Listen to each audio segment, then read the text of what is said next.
Hi, everybody. Welcome to another edition of the Oldish TV.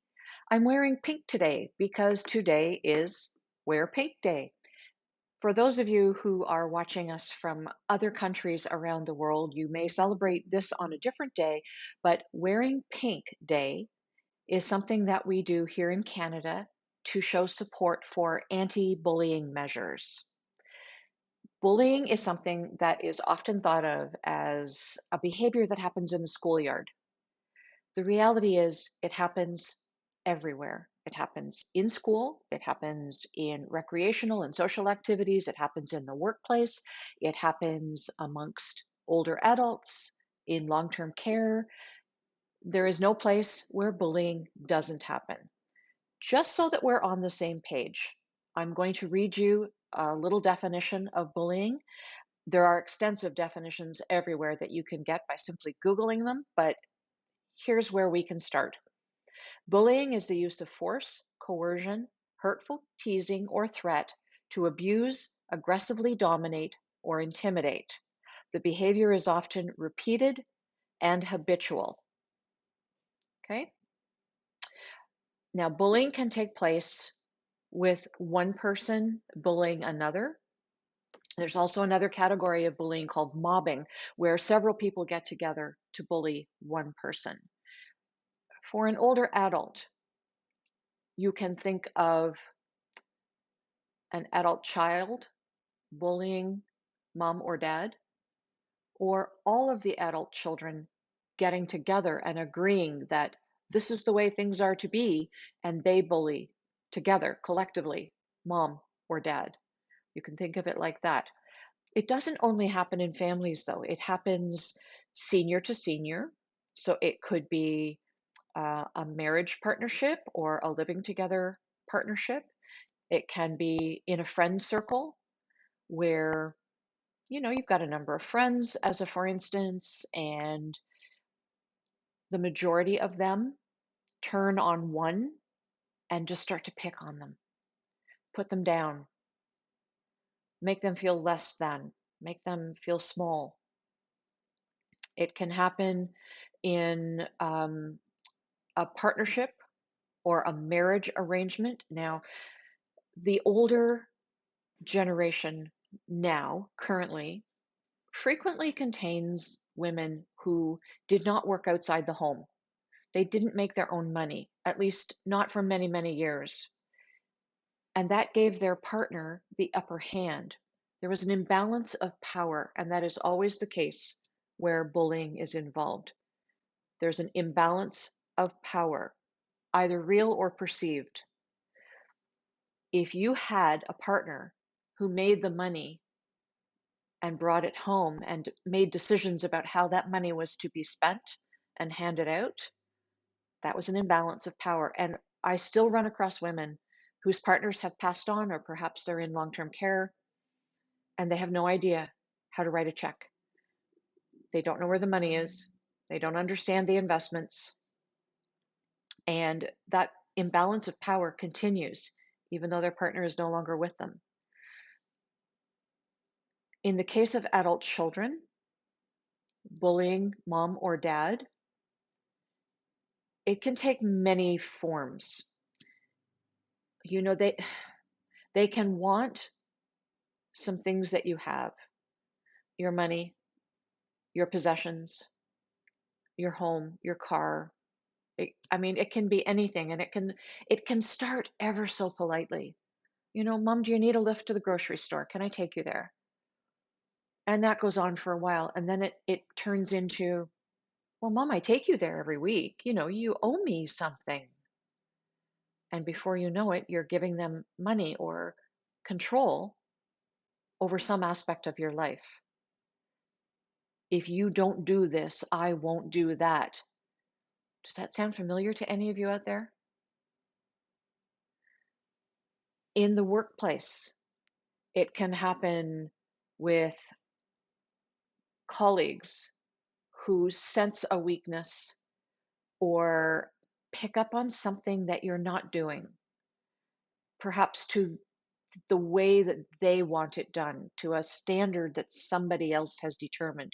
And they start picking on you and making you feel that the work that you're doing is inadequate across the board. And they're doing that to make themselves look better, but I suppose also to exercise some demons within themselves. Bullies are usually pretty cowardly people. And in my experience, my personal experience, when you push back, they ramp up their aggression, but then they go away. That's a little harder for older adults who may be physically challenged to take on and maintain. I understand that. My suggestion would be that you start writing down, keep notes, a journal, if you will.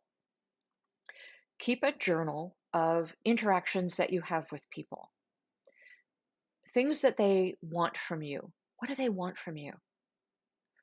Things that you have offered or have refused, things that you need from them, deals or bargains that have been made with you. Just start writing down all of these behaviors that make you uncomfortable, that make you feel less than. Over time, you will start to see a pattern develop. If you can't see the pattern develop, it may be because you're not able to see things objectively. I understand. I understand. That can be the case with your children, and you don't want to think the worst of your children.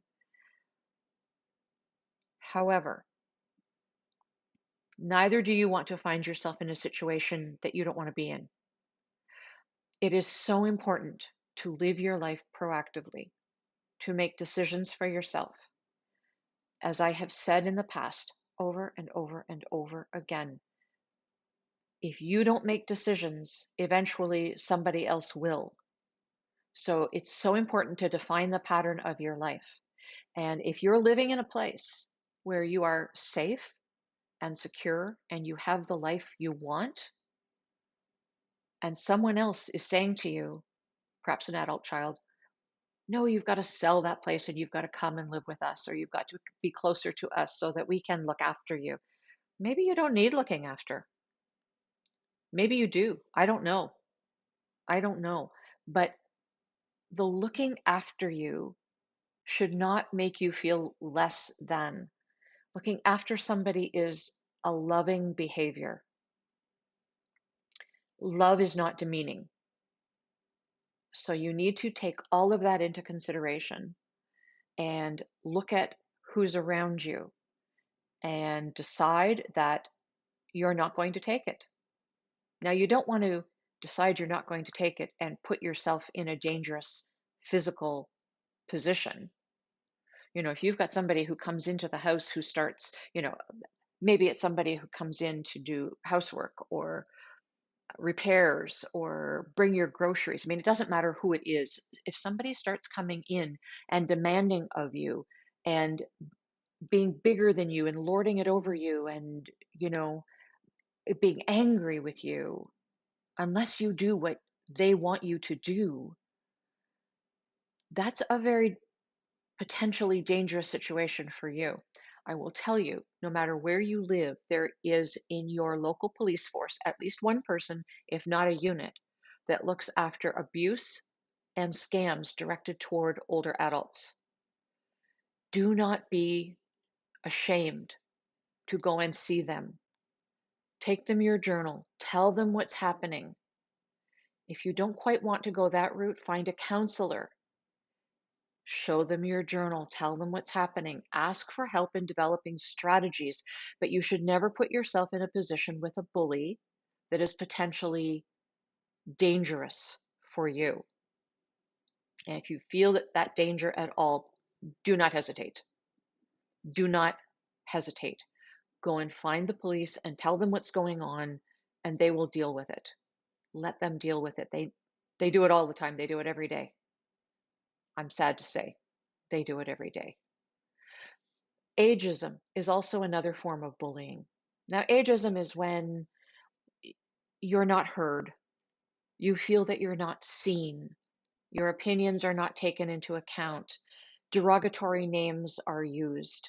Um, Ageism can happen close to us, but it tends to be thought of as something that happens at a societal level, where on television programs, for instance, the older person is marginalized. They're not the central character. We see in advertising that it's really only recently that older women have been used to demonstrate makeup products, as a for instance, despite the fact that the older generation has the money, has the power, are amazing consumers, and have the time to do this because a lot of them are retired. Many industries have not yet recognized older adults.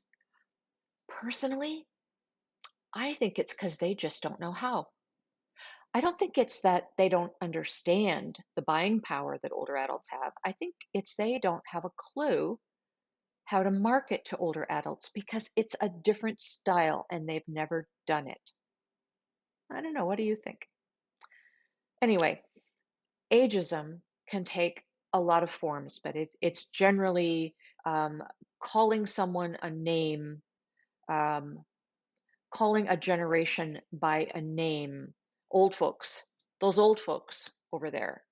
Well, that's ageism. Old folks, in the connotation that is generally used, refers to people who are less than because they can't do something. They're not capable.